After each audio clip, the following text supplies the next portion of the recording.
जय श्री कृष्णा, राधे राधे। आप सभी का मेरे लड्डू गोपाला चैनल पर बहुत बहुत स्वागत है। फ्रेंड्स, वीडियो को लाइक और सब्सक्राइब जरूर कर ले। आज एक ऐसे महान कृष्ण भक्त की कहानी बता रहे हैं जो धर्म से तो मुस्लिम थे, लेकिन उनमें हरि भक्ति ऐसी थी जो बड़े बड़े ऋषि मुनियों में भी दुर्लभ थी। बांग्लादेश के यशोहर जिले में एक छोटा सा गांव बूड़न था। इसी गांव में एक गरीब मुस्लिम परिवार रहता था। इसी परिवार में हरिदास खान का जन्म हुआ। पूर्व जन्म के संस्कार ही थे कि बाल्यकाल से ही हरिदास की श्रद्धा हरि नाम जपने में थी। किशोर होते ही उन्होंने वैराग्य ले लिया, गृह त्याग कर दिया और वन ग्राम के समीप जंगल में कुटी बनाकर रहने लगे। हरिदास खान बड़े ही शांति प्रिय व धैर्यवान साधु थे। क्षमा उनका गुण था तो निर्भयता उनका आभूषण। उनकी आवाज में बड़ा ही माधुर्य था। वो प्रतिदिन 3 लाख हरि नाम का जाप करते थे। जाप भी उच्च आवाज में करते थे। किसी ने जोर जोर से जाप करने का कारण पूछा। महाराज, क्या भगवान को कम सुनाई देता है जो आप इतने उच्च स्वर में जाप करते हैं, या अन्य कोई कारण है? भक्त, यह हरिनाम बड़ा ही अलौकिक है। इसका श्रवण मात्र भी प्राणी को इस नरक से मुक्त कर देता है। मैं इसी कारण इसका जाप उच्च स्वर में करता हूँ कि इस निर्जन वन में जितने भी जीव जंतु हैं, वातावरण में कितने ही प्रकार के अदृश्य कीट पतंगे हैं, सब इसका श्रवण करें और भव से पार हो जाए।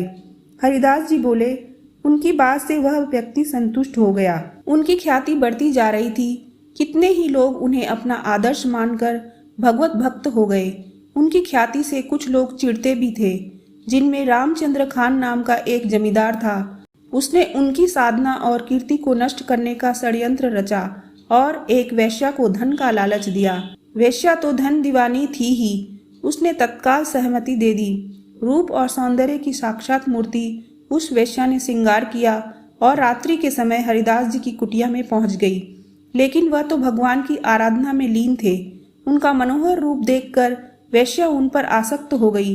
एक तो उसका उद्देश्य भी ऐसा ही था, दूसरे हरिदास जी की तेजस्वी मुख मुद्रा से उसके मन में काम का विकार आ गया। वह निर्लज्ज होकर निर्वस्त्र हो गई और रात भर उनके साथ कुचेष्टाएं करने का प्रयास करती रही। रात्रि भर वह वेश्या हरिदास जी की समाधि भंग करने का प्रयास करती रही, परंतु सफल न हो सकी।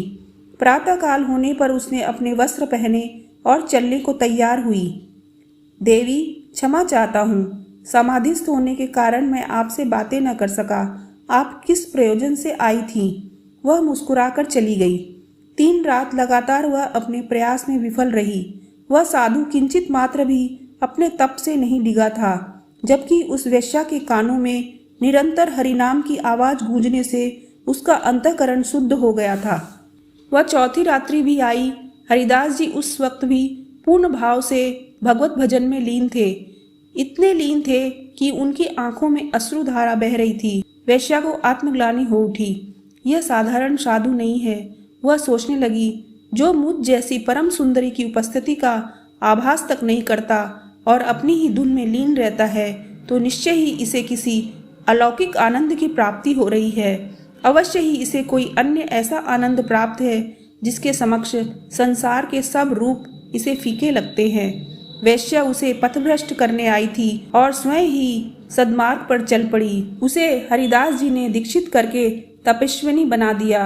उन्होंने उस स्थान को उसे ही सौंपा और स्वयं हरिनाम प्रचार करने चल पड़े।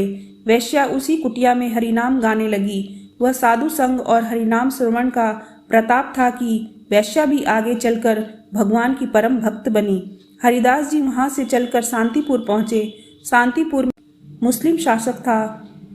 उस धर्मांध शासक के फतवे में हिंदुओं को अपना धर्माचरण करना कठिन हो रहा था। ऐसे में हरिदास जी मुस्लिम होकर भी हिंदू आचरण करते, हरिनाम लेते थे। कुछ मुस्लिम अधिकारियों को यह बात बुरी लगी। उन्होंने बादशाह को यह बात बढ़ा चढ़ाकर बताई। बादशाह ने तत्काल हरिदास जी की गिरफ्तारी का हुक्म दिया। उन्हें पकड़कर जेल में डाल दिया गया। यह खबर आग की तरह हरिदास जी के भक्तों में फैली। सब बड़े दुखी हुए और ऐसे अन्यायी बादशाह की सर्वत्र भर्त्सना होने लगी। इधर हरिदास जी जेल में भी हरि नाम का जाप करते रहे। जेल के अन्य बंदी भी उनके भक्त हो गए। स्थिति काबू से बाहर होती देखकर अधिकारियों ने मुकदमा चलाया। उन्हें अदालत में काजी के सामने लाया गया। हरिदास, तुम बड़े भाग्यों से तो मुसलमान के घर में जन्मे, फिर भी काफिरों के देवता का नाम लेते हो, उन्हीं जैसा आचरण करते हो। हम तो हिंदू के घर का पानी भी नहीं पीते। यह महापाप तुम न करो, इसके लिए तुम्हें जहन्नुम की आग में झुलसना होगा। अब तुम कलमा पढ़ लो तो तुम पाक हो जाओगे। हे काजी साहब, इस संसार का मालिक एक है। उसकी दृष्टि में मानव की अलग अलग कौम नहीं है, हमने ही उसे बांट रखा है। उसी हरि ने प्रत्येक मानव को यह अधिकार दिया है कि वह चाहे जिस नाम से उसकी आराधना कर सकता है।